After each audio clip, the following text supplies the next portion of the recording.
네, 안녕하세요. 화경주입니다. 오늘은 제품의 차이에 대해서 제가 좀 말씀을 드리려고 합니다. 가끔 이제 제 동영상에 댓글을 다시는 분이 있습니다. 야, 우리나라 옷도 좋다. 또 왜 국산도 있는데 국산은 사지 않느냐. 또 어떤 분은 이제 외국산과 국산이 차이가 없다. 이렇게 이제 댓글을 다시는 분들이 계세요. 저는 그렇게 댓글 달 수도 있다고는 생각하는데, 그래도 그런 댓글을 다시려 그러면 그분이 세계적으로 유명한 브랜드에서 나오는 많은 소비자들이나 리뷰들이 좋다고 이야기하는 그런 제품을 실제로 입어보시고, 그 다음에 또 국산도 입어보시고, 그러고 난 다음에 국산이 더 낫더라, 또는 국산과 외산이 전혀 차이가 없다, 이렇게 말씀을 하시는 건지 저는 그게 궁금합니다. 제가 소개해드리는 이 제품은 외국산인데 제가 이제 왜 국산을 사지 않느냐는 동영상은 이미 올렸습니다. 그래서 거기에서 많은 부분이 해명되어 있습니다. 그런데 그렇게 소개된 그 제품과 동시에 국산 제품은 비슷하다고, 비슷한 용도에 비슷한 가격대에 등산복을 사서 입어보시고 난 다음에, 비교하시고 난 다음에 구체적으로 어떻더라, 이런 이제 댓글을 달아주셨으면 어땠을까, 이렇게 생각합니다. 물론 사람에 따라 다릅니다. 저 같은 사람은 굉장히 예민합니다. 특히 땀 문제나 이런 거 있지 않습니까? 투습, 또 속건, 이런 거에 대해서 저는 굉장히 예민합니다. 그래서 이제 그 차이를 느끼는 거죠. 근데 또 그 차이를 체질적으로 못 느끼시는 분도 계실 거예요. 그렇지만은 그렇게 못 느끼신다 그래서 제품에 차이가 없는 것은 아니라는 말씀입니다. 분명히 차이가 날 수 있습니다. 자신이 못 느낀다고 해서 그 차이가 없는 것은 아니거든요. 자동차를 예를 들어 볼까요? 기아 모닝을 타는데 BMW에 M4를 타시는 분하고 양쪽 다 타서 차이를 못 느끼시는 분도 있을 수 있어요. 시속 한 60km로 그냥 다니면 차이가 없죠, 전혀. 차이가 크게 있겠습니까, 거기? 스피커가 더 좋나요? 근데 이 두 제품의 차이가 어디서 날까요? 그냥 시속 60km 정속 주행하면 별 차이 없습니다. 글쎄요. 그것도 매끄러운 아스팔트 도로에서 차이가 없죠. 어디서 차이가 납니까? 고속일 때 차이가 나는 거죠. 고속일 때 코너링에서도 차이 나고, 고속일 때 가속 능력에서도 차이 나고, 그렇습니다. 옷도 마찬가지입니다. 평소 한 2km도 안 되는 속도로 천천히 유람하듯이 산을 가시고 이러시는 분들한테는 과도하게 땀이 날 일도 없죠. 근데 빠르게 산을 올라가신다든지, 그럼 그때부터는 차이를 느끼게 되는 겁니다. 겉만 봐서는 그 차이를 알 수가 없는 겁니다. 제가 티셔츠 예를 좀 들어보겠습니다. 제가 티셔츠를 만들어 본 거는 꽤 됩니다. 실제로 제작한다는 거는 이제 뭐냐면, 이제 동대문에 가면 기능성 원단을 파는 곳이 있습니다. 거기 들러서 이제 제가 원단을 고르죠. 이제 그 원단은 이제 제가 지리산 종주대회라는 거를 개최합니다. 제가 한 6년 정도 됐습니다. 올해는 이제 코로나 때문에 못했는데, 그 종주대회 기념 티셔츠를 이제 제가 제작을 몇 번 했었죠. 그래서 원단 시장을 찾아가 보면 동대문 야드당 1,500원짜리부터 다 기능성입니다. 기능성 속건 원단들입니다. 6,000원까지 있습니다. 6,000원도 넘는 것도 있네요. 6,500원짜리도 봤으니까. 원단에서 4배 차이가 납니다. 근데 소비자들은 그것을 모릅니다. 왜 그러냐면 우리가 공산품의 그 품질을 나타내는 거를 반드시 그 태그에 붙여야 되는 게 혼용률 정도만 거기 표시하게 되어 있습니다.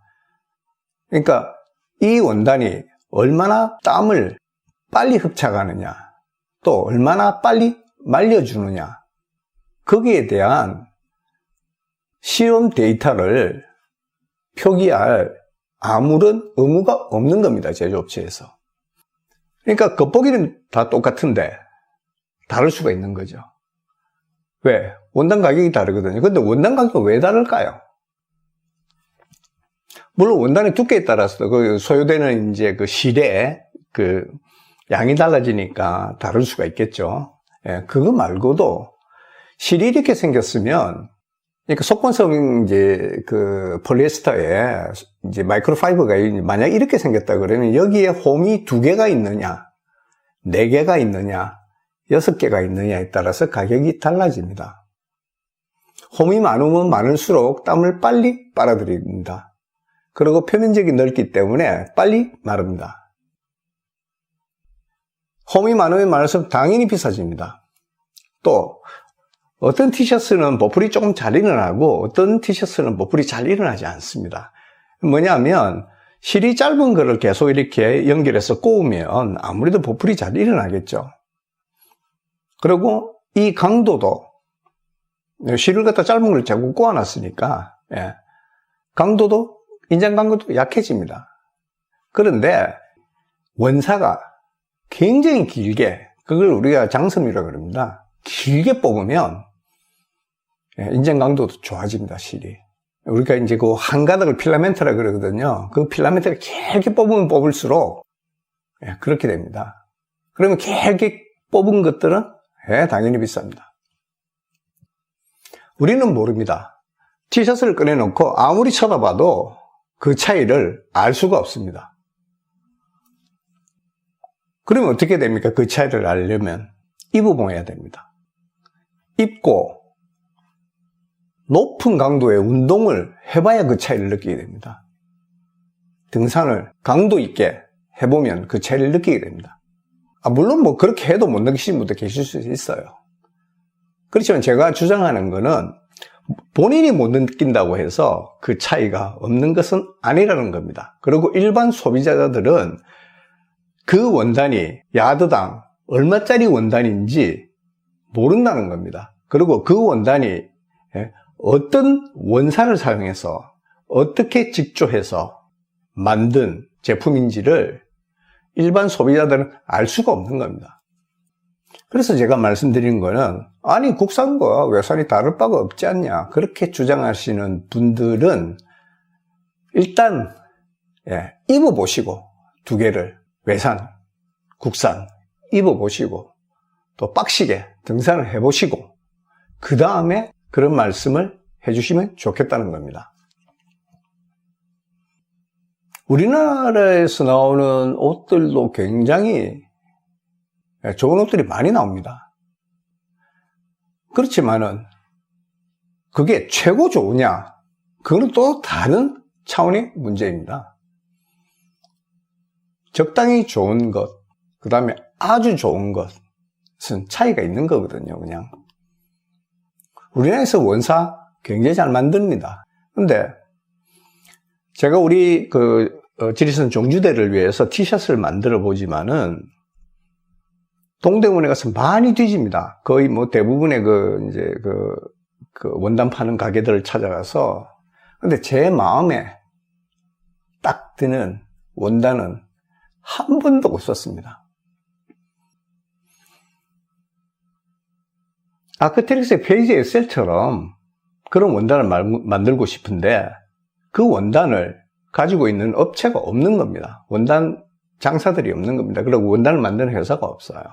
우리나라 회사들의 약점이 저는 거기에 있다고 생각합니다. 우리나라 기후에 맞게 원단을 설계하고, 그러니까 원단을 설계라는 것은 이제 그 원사의 선택부터 시작해서 직조의 염색까지를 말하게 되겠죠. 그거를 등산복 회사가 그렇게 설계를 해서, 야, 이거는 땀을 어느 정도 말려주고 무게는 어느 정도 가벼워야 되고, 그래서 땀을 마르는 속도는 어느 정도 빨리 만들고, 이렇게 설계를 해서 그 원단을 발주를 해서 원단을 만들어 놓고 그거를 등산복으로 만드는 회사들이 우리나라에는 없는 겁니다. 아예 없지는 않습니다. 가끔씩은 이제 그런 식의 원단이 납니다. 그건 대부분 다른 어떻게 합니까? 그냥 저기 동대문 원단 시장 가서 또는 문당 저 메이커들이 있거든요. 원단 만드는 회사. 거기서 받아서 그냥 그걸 가지고 디자인해서 옷을 내놓습니다. 근데 아크텍스가 됐건 하글롭스가 됐건 심지어 아니면 피엘라벤이 됐건, 제가 피엘라벤의 티셔츠들은 그렇게 좋아하지 않는데 저는 땀이 많은 체질이라 피엘라벤 옷들이 그 속군 능력은 좀 떨어지는 것 같아요. 어쨌든 그 사람들은 그 원단을 설계합니다. 아크테릭스 나오는 원단은 국내 업체에 어디서, 그러니까 아크테릭스 티셔츠만 페이지뿐만 아니고 예전에 소개시키던 미라지부터 많지 않습니까? 최근에 나온 것들도 모토스도 있고 많지 않습니까? 그 원단 국내에서 똑같은 원단 찾아보세요. 없습니다. 그 원단은 다른 회사에서도 없어요. 다른 외국 회사에도 없다고요. 자기들이 생각해서 설계해서 만든 것들입니다. 우리는 그 아이디어가 없는 거예요. 또 그 아이디어가 있더라도 그걸 실행해야 되는데 실행하지 않는 겁니다. 우리가 좋은 세계적으로 큰 코롱이라든지 효성이라든지 원산회사들이 있습니다. 거기서 좋은 원사들 나옵니다. 외국 회사들도 그걸 갖다 씁니다. 근데 우리는 그 다음에 그 원단을 직조하는 것부터 파이널 프로덕트인 등산복을 만드는 회사가 그걸 설계해서 역으로 이렇게 만들어 주세요 하고 원단 회사에 부탁을 해야 되는 겁니다. 요청을 해야 되죠. 그러면 원단이 짜놓는 양은 적지 않습니까? 그럼 당연히 어떻게 해요? 비싸집니다. 제가 아크테릭스 그 페이지가 너무 좋아서 제가 실제로 그거를 원단을 제작해 보려고 했었어요. 근데 그거를 그렇게 직조할 수 있는 그 직조기가 그 독일산이라 그래요. 근데 그걸 갖고 있는 데가 국내가 한 군데가 있다 그래요. 근데 문제는 뭡니까? 우리가 겨우 300장 만드는데 그것도 컬러를 한 2가지 만들면 원단에서 짜주지는 않습니다. 왜냐하면 돈을 아무리 많이 준다 그래도 짜주지 않아요. 그 조그마한 물량을 걸기 싫어하는 거죠, 기계에. 그래서 실패했습니다. 제가 만들고 싶었는데 어지간히 비싸면 해보고 싶었거든요. 그게 안 되더라고요. 직접한 문제 아닙니다. 그 다음에 또 다시 그 조그마한 양을 가지고 500야드, 1000야드 가지고 염색해달라면 염색 안 해줍니다. 그렇게 비싸집니다. 굉장히 비싸집니다. 우리는 보이는 것만 또는 언론이나 이런 데서 이야기하는 것만 듣고 그것이 마치 진실인 것처럼 오해를 하는 경우가 있습니다. 그렇지 않습니다. 저는 우리가 그런 기술이 없다고 생각은 안 합니다. 우리는 기술이 있어요. 우리가 전 세계에서 제일 좋은 직조기들을 우리나라 거의 대부분 다 가지고 있습니다.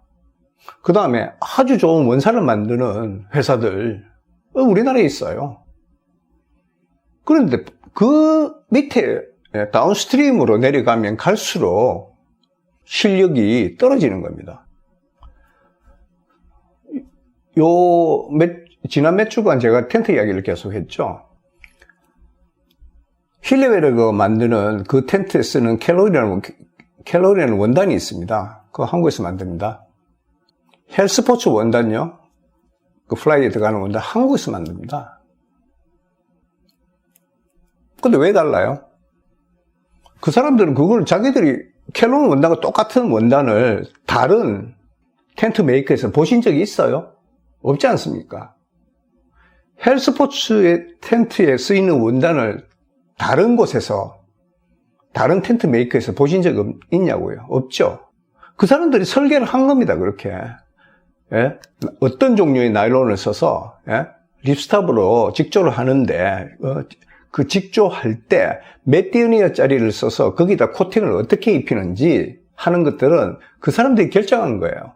그렇게 해서 물량이 작더라도 그렇게 주문을 넣는 겁니다, 원단 회사에.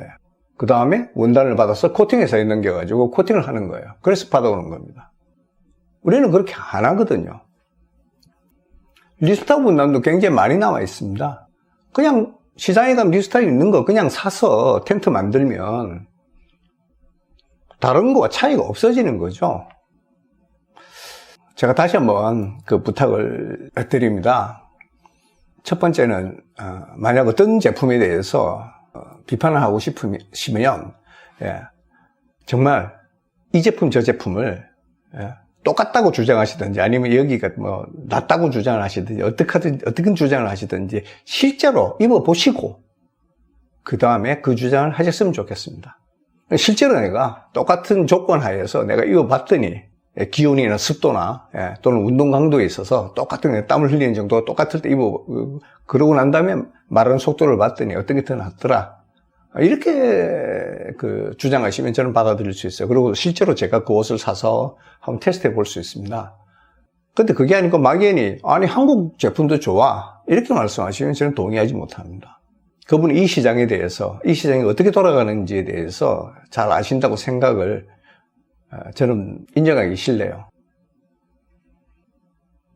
그리고 본인이 둔감해서 말하는 속도의 차이를 못 느낀다고 해서 제품 사이에 차이가 없는 것은 아니라는 점을 인식하시기 바랍니다. 오늘은 여기까지입니다. 감사합니다.